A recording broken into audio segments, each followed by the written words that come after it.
Welcome to Building My Legacy podcast. This podcast is designed for leaders and entrepreneurs who want to leave a legacy and will provide strategies that focus upon key elements for legacy creation, determining your desired impact and its benefit, increasing your legacy's reach by engaging key stakeholders, planning, prioritizing, and executing. Here's your host, Dr. Lois Sonst. Welcome, everybody, to Building My Legacy podcast. I have with me today Linda-Ann Stewart. Linda-Ann is a hypnotherapist. She helps businesses break through with their mindsets, especially so that they can grow and develop their businesses.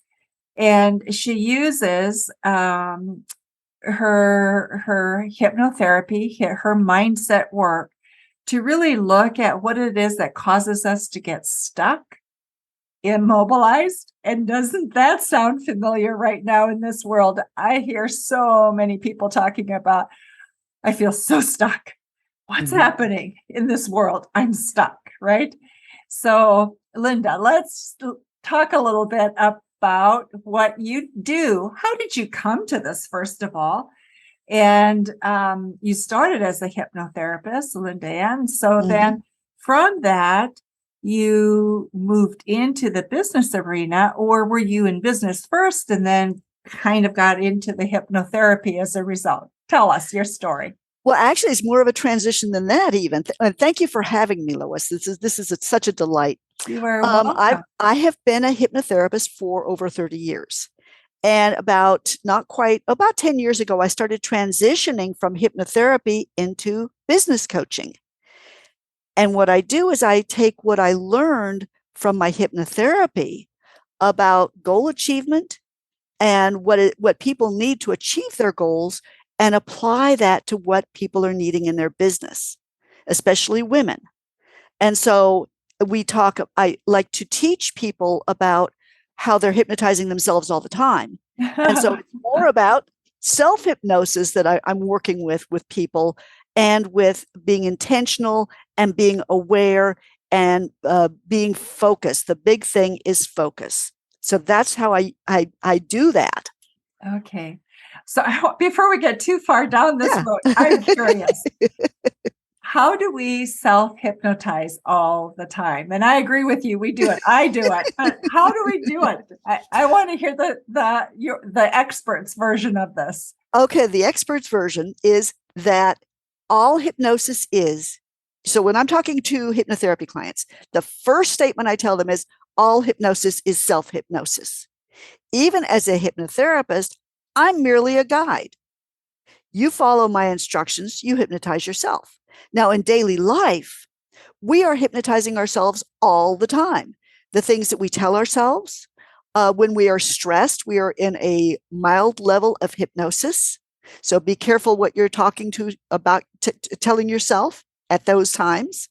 But all hypnosis is focusing the attention. That's what hypnosis is. So when you're driving down the road, and you start to daydream or think about what you're going to have for dinner, and you kind of get involved with those thoughts, and you just drove past your turnoff, you've been in a self-induced state of hypnosis. So we're doing it all the time. It is one of my problems to go past my turnoff. So I must be in that state more than I like to think. So tell me, focus. How does self-hypnosis help with focus? Because that's what essentially focus is self-hypnosis. Self-hypnosis is focus. So when you are focused, you've kind of narrowed your attention down to one thing. As a matter of fact, and we're going into more of an explanation about hypnosis right now, but hypnosis, the gentleman who coined the term hypnosis, when he learned more about it, and this is almost 200 years ago, he called it hypnosis after Hypnos, the Greek god of sleep, because that's what it looked like to him. But when he learned more, he tried to change the name to monoideaism, focusing on one idea. And so when you're focused on one idea, like when you are focused on a creative project, and your attention focuses completely on that, time has no meaning, outside distractions fade away, and you're completely focused.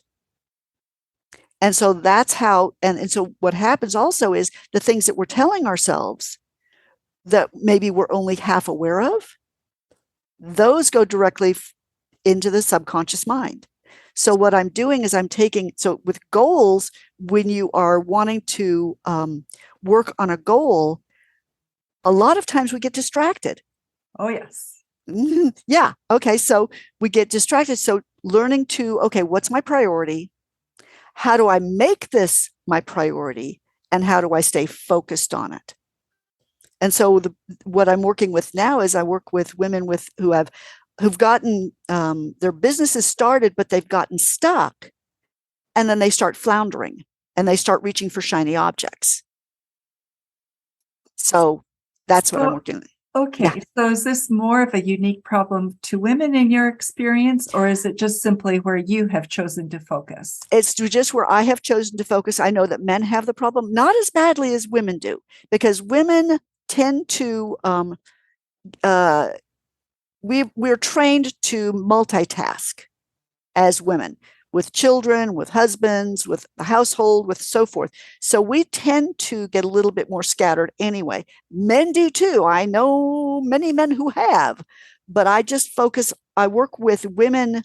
I don't like to say exclusively, but that's where my focus is, where I really appreciate working with them because I know their problems. Got it.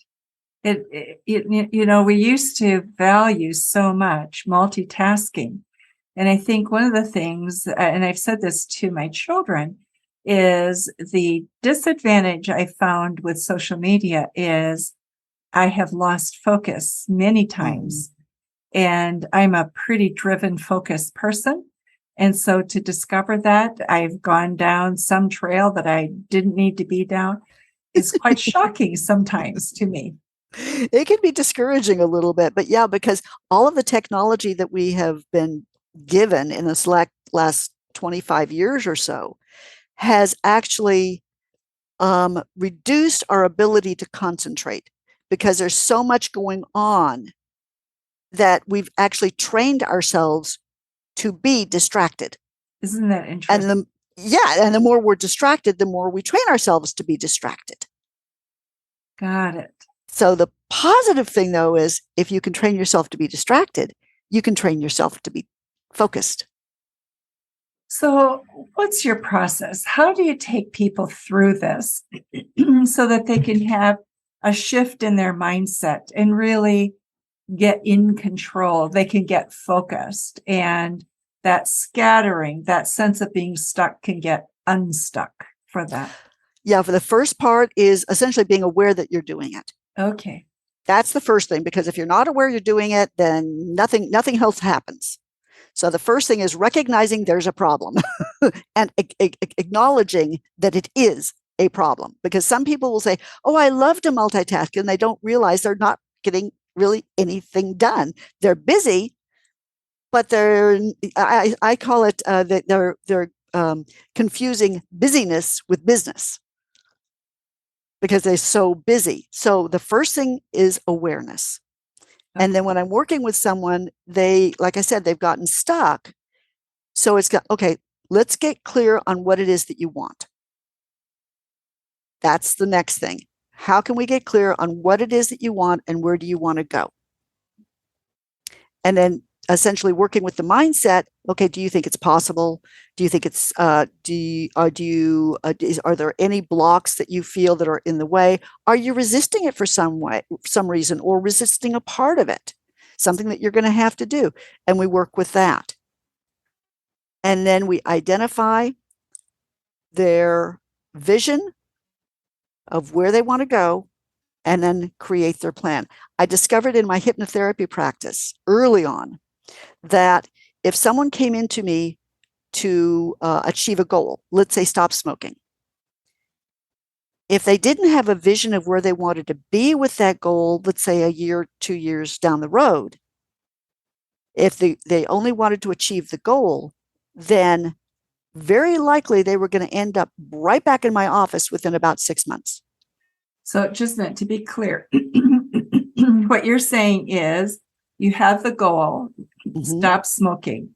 if you don't see yourself as a person who stopped smoking and is now doing something differently with managing stress, your use of hands, whatever, you then will fall back. Is that it? So it's future vision beyond the goal, basically. Exactly, because the goals are a step to the vision. And with the vision, there's the motivation, there's the feeling, there's also a lot of times a change of self-image. And it can be, and this applies directly with business as well. Where do you want to be in a couple of years? What are the steps that you need to get there? How can you go through those steps? Because if you have a step that is, there's a quirk of the subconscious that if you have a goal, you achieve that goal, but you don't have the next step after that, the subconscious mind kind of gets a little bit, I don't want to say mischievous because it doesn't do that, but it says, oh, well, it felt so good to achieve that goal. Why don't we go back and start over again so we get to achieve it again, so we get to feel good again? Because the subconscious, the brain, is a goal achievement machine. It loves goals. It does love goals, doesn't it? But what's interesting is there are some people who don't like goals. And the problem with that is they kind of float through life. And yes, they get some things done. And some people that works for, but most of the people I know who don't have goals, or don't say they have goals, or don't call them goals, they need, if you aren't reaching for something, going for something, you are just it's like being blown by the wind. Like being in a boat, and you're just going whichever way the wind blows you. And you can quite literally walk around in circles, or beyond float around in circles. A lot of people will say that they will use the term intentions rather than goals, because goal for them has gotten such a bad rap. Got it. So when somebody's starting to look at their life, I guess where they would begin is there would be a sense of dissatisfaction, right? That's really what begins to open the door. Frustration, confusion, because a lot of women in business, they've gotten they've gotten stuck in business, so they've gotten frustrated, they're confused, they don't know what's next. So dissatisfied, exactly. Wonderful. So when you work with clients, Linda-Ann, do you do it largely on a one-to-one? Do you do it in group settings? Do you do it as a mastermind? How do you do your work? Yes to all of that. Okay. Yes to all of that, because I work with one-on-one, and I actually have a program. It's a low-cost program that's essentially laser coaching, 15-minute coaching sessions for a year. Oh, wow. And what we quarterly, we have a half an hour. So we look at the business. Where are you now? Where do you want to go? So that we know what we're the vision for the next 3 months. And so it's a low cost. And then I also have a workshop. And this is one-on-one. Yes, it's one-on-one. Okay. I also have a workshop that goes directly into a mastermind, because with the workshop, it's to help them learn tips and tactics and techniques to help them identify, getting clear on what they want, identifying their priorities, figuring out how they can stay true to those priorities, so that they've got these tactics in place. And then we create the vision and their plan. And then from that workshop, go directly into a 3-month mastermind. It's a weekly mastermind, so that they're focused on a bold goal for the next 3 months. And they're going to be using those tips and tactics and techniques they've learned, so that they become habit. Because you know what happens with most people. They go to a workshop, they take maybe one thing from it, if that, and they forget about everything else. And it takes, from my hypnotherapy background, it takes about 3 months for a habit to become familiar to you. So that's why I've got it as a 3-month mastermind. Got it. And it's very true. And I think, you take a look at some of the things Marshall Goldsmith writes about. He really says if you want to have a behavior change, something ingrained in you, it takes 12 to 18 months. But we tend to do things on the bullet train method. Please hurry up, give me that teaspoon of sugar and I'm going to just go, right? People would come to me as a hypnotherapist and essentially want me to wave a magic wand. It's like, well, it doesn't work that way. Well, in a sense, that is our notion of hypnotherapy, isn't it? Because that's what's portrayed in movies. That's the problem. That's not hypnosis. That's Hollywood. Okay. But yeah, and so what I work with them, like I said, we start identifying what their priorities are and figuring out how they can make sure that they stay on course with their priorities. And then, so with the mastermind, we make sure that I have the women be able to be in the limelight. So we focus on one of their issues, a decision they need to make, and everybody kind of chips in with their ideas. So we have, best practices coming out of that. And then I also will have them announce a celebration, something that they have, and something they could acknowledge themselves for. Because as you acknowledge yourself, the brain likes that too. And it feels, it feels good. Go ahead. I think that is something women have a great deal of difficulty with, is acknowledging themselves. So how do you help them with that? I at the beginning of every coaching session, I will have them acknowledge themselves for at least one thing, because acknowledgement is so very important. Like you said, women, we're trained not to. We're trained to kind of diminish our own abilities, our achievements. And so that's something I bring forth. I actually have a program where I work with I do have presentation where I work with women on, that's the first part of it, is acknowledgement. Acknowledge yourself. Amazing. So as you have gone on this journey coaching people, and you have really expanded beyond hypnotherapy, bringing in different tools and things, what do you find are right now with what's happening in the world, the economy, the frustrations, the overwhelm that people are experiencing? What's the biggest challenge? What prevents people right now from moving ahead? They know this is an uncertain world. Why are they stuck? What keeps them from moving? Because if any time, this should be the time they go, wow, help, right? Part of it is clarity. They don't know what they want. I mean, they know what they don't want. But a lot of times it's really hard to make the switch from what do you not want to, okay, so what is it that you do want? Because what's interesting is that, what is the saying that your attention, energy flows where energy goes? No, energy flows where attention goes. There we go. And people think that's woo-woo, but that's not that. It isn't. It's a psychological truth, because where your attention is where you put your action. And so if your attention is on what you don't want, then you're actually going to be putting action into what you don't want. So it's changing that to what is it that you do want? And then, okay, how do I get there? What do I have to do? What do I have to overcome? Taking the steps. So what it is focus. And it's also being very mindful, because when you are kind of reacting to the world, because that's also another problem, is people are just reacting. They're not thinking things through. They're simply reacting to what's happening.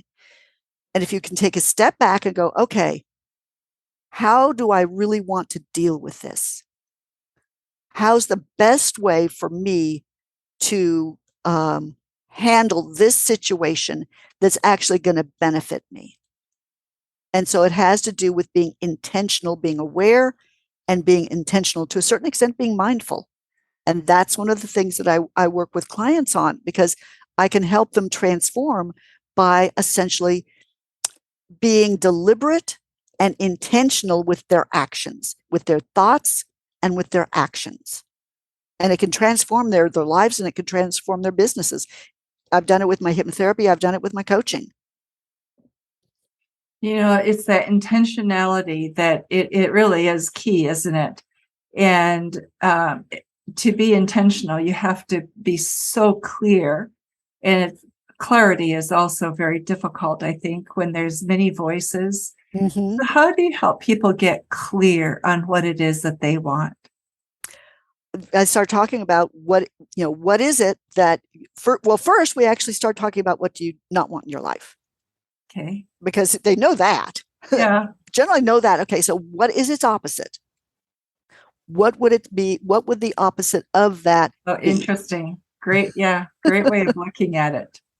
And then we start working from there and getting, okay, so for instance, with some of my women clients, I will say, okay, so with being scattered, what is it? What's the trigger? Is it being confused? Is it being upset? What's the trigger? And then how can you become aware of when you're being scattered? And what tactic can you use to kind of take a step back? And one of the things is that I teach people to try and do that is take deep breaths. Got it. Because when we're stressed, interestingly, when we're stressed, we cannot be creative. The brain, the mind, all of its attention, all of its focus, all of its energy is in reacting to what's right in front of you. And so the only way you can, because you can calm down your nervous system and get yourself calmer so you can be more aware and more thoughtful, by stopping and taking some long, slow, deep breaths. And one of the things that I teach people is to essentially tried to say three things at once. Calming down the vagus nerve and taking a breathing in 4, exhaling to 8. Breathing in 4, exhaling to 8. Okay, And so do that. By that, you're saying count to 4 as you breathe in. Exactly. Count to 8 as you exhale. Okay. Exactly. And I did that. I was supposed to go to a medical appointment, and I was trying to set up something else that was right before it. And we were having all sorts of problems doing it. So I'm having phone calls with the where I was supposed to have the medical test done, and the doctor that had ordered it, and we were going back and forth, and my blood pressure was going up and up and up. I could feel it just going, and I'm going, great. I'm going to go into the normal appointment I would have, and my blood pressure is going to be through the roof. So we got it taken care of. I sat down, and for probably about 5 minutes, I started doing this breathing technique. And when I got to the regular appointment, my blood pressure was right down in the normal range. So you can actually bring your blood pressure down by doing this. It will give you more clarity. It will give you bring your stress down. And when your stress comes down, you can actually start thinking more clearly, because when you're stressed, you cannot think clearly. You just can't. Isn't that interesting? And right now, people are very stressed. And so loss of creativity, loss of clarity also in terms of what they're thinking has huge impacts, doesn't it? Absolutely enormous impacts. Yes. Yes. Yeah. And so being able to take those deep breaths and then taking a mental step back and going, okay, instead of reacting, instead of lashing out, instead of doing something that I may have worked 20 years ago, but I know doesn't work now, what can I do?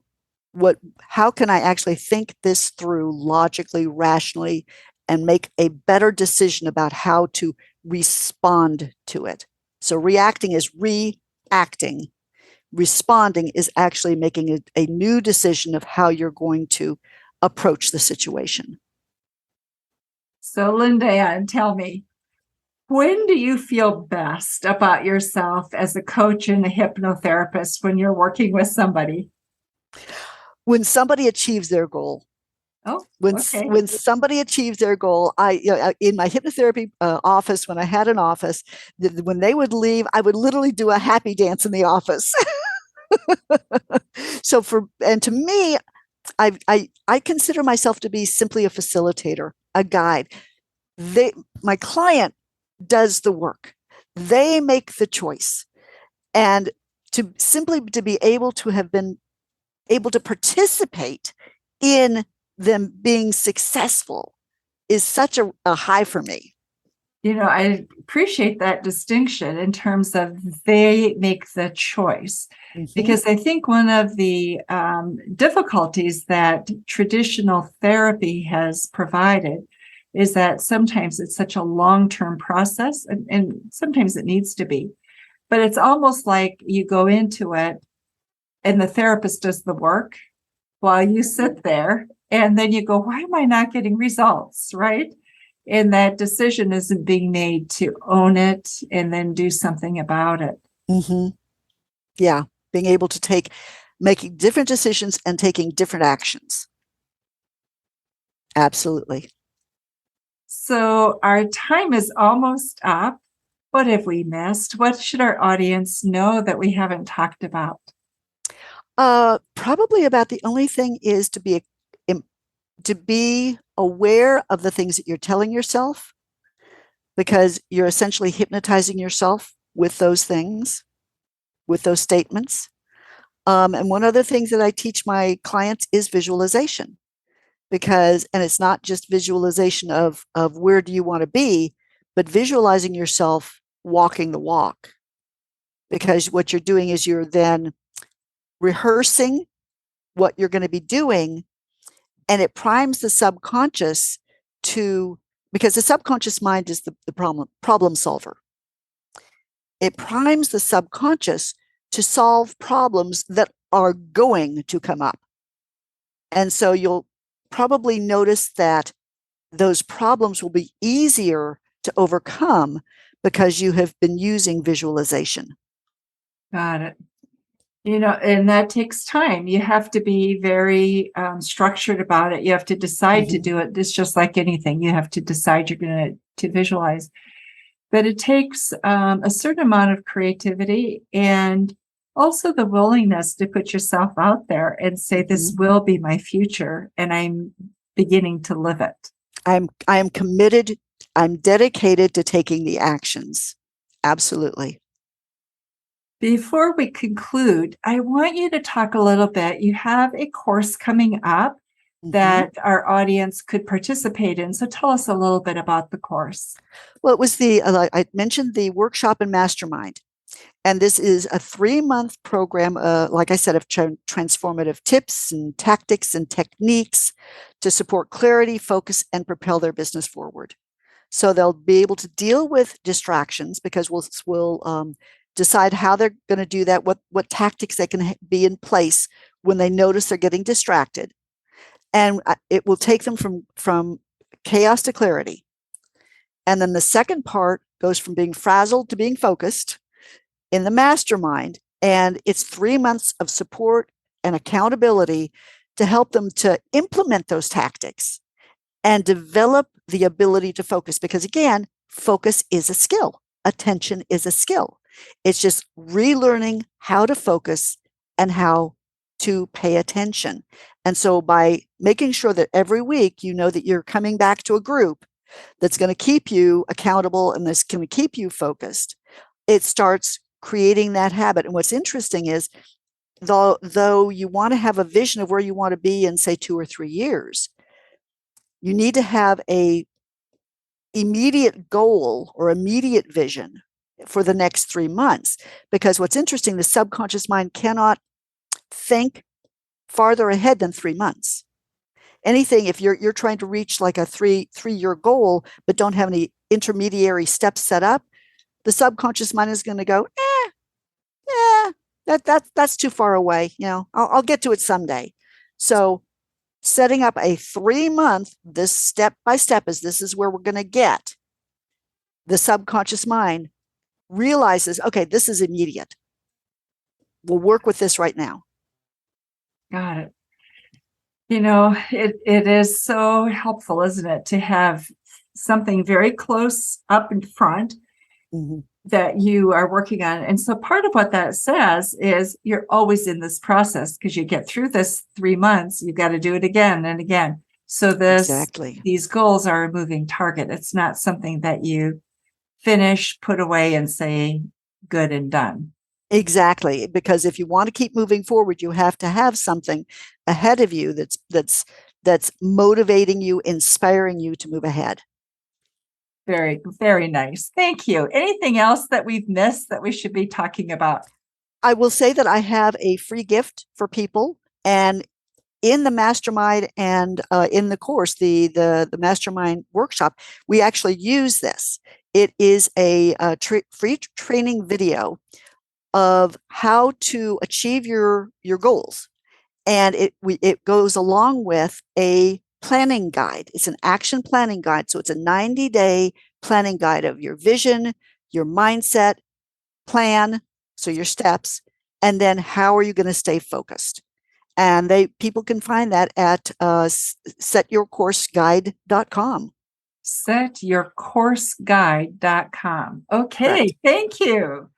My pleasure. Those of you who are really wanting to move and get going with your goals and your future plans, go to, again, www.setyourcourseguide.com. Okay. We will also have this information in the show notes so you can reach Linda-Ann in the future if you would like. And if you forget, it'll be there for you. So thank you, Linda-Ann, so much for being with us today. Well, thank you. It has been such a pleasure. I do appreciate it. And my wish for everyone is to be more focused so that they are able to achieve better success. How wonderful. Isn't that what we all want? On that note, you all, we conclude this podcast. Thank you for being with us today on Building My Legacy podcast. And remember, please, to also visit our website at www.buildtomorrow2.com, and also our latest website, startwithcollaboration.com. So again, Linda-Ann, thank you very much. Thank you. You've been listening to Building My Legacy podcast with Dr. Lois Sonst. To book your appointment with Dr. Sonst, visit www.buildtomorrow.com.